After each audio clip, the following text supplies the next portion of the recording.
Hello అండి, అందరికీ good morning అండి. ఇవాళ అయితే నేను బెండకాయ పప్పుచారు చేశానండి. అన్నంలోకి అయితే ఏం తినబుద్ధి కానప్పుడైతే చాలా బాగుంటుంది. బెండకాయలు వేసుకొని చేసుకోవాలి. ముందుగా అయితే గిన్నెలో పప్పు పోసుకొని స్టవ్ మీద పెట్టుకొని కొంచెం ఆయిల్ పోసుకొని అయితే ఉడికించుకోవాలి. అది ఉడికేటప్పుడు కొన్ని ఆనియన్స్ వేసుకొని అయితే మళ్ళీ ఉడికించుకోవాలి.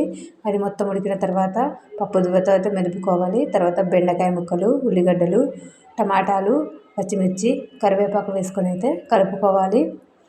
ఇవి కలుపుకున్న తర్వాత కొంచెం పసుపు అయితే వేసుకొని మళ్ళీ కలుపుకోండి. చాలా బాగుంటుందండి బెండకాయ పప్పుచారు. ఒక్కసారి అయితే ట్రై చేయండి తప్పకుండా. పసుపు వేసుకున్న తర్వాత ఇప్పుడు ఇందులో అయితే చింతపులుసు అయితే పోసుకోవాలండి. చింతపులుసు సరిపడినంత పోసుకున్న తర్వాత ఇప్పుడైతే ఇది బెండకాయ పప్పుచారు కదండి, చిక్కగా అయితే అవసరం లేదు. మళ్ళీ కొన్ని అయితే వాటర్ యాడ్ చేసుకోవాలి. వాటర్ యాడ్ చేసుకున్న తర్వాత మీ రుచికి సరిపడ కారము, సాల్టు, ధనియా పౌడర్ అయితే వేసుకొని కలుపుకోవాలి. ఇది కలుపుకున్న తర్వాత ఒక పొంగు వచ్చే వరకు అయితే మరిగించుకోవాలి అండి.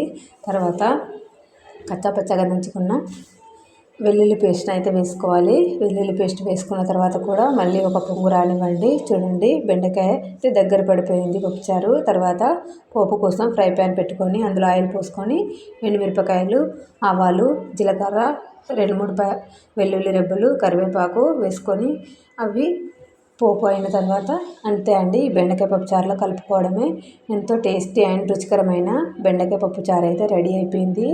మీరైతే తప్పకుండా ట్రై చేయండి, చాలా బాగుంటుందండి. ఒక్కసారి ప్లీజ్ అండి, వీడియో నచ్చితే మాత్రం లైక్ ఇవ్వండి. ప్లీజ్ అండి, ఒక్క లైక్ ఇచ్చి సబ్స్క్రైబ్ చేసుకోండి. Thank you.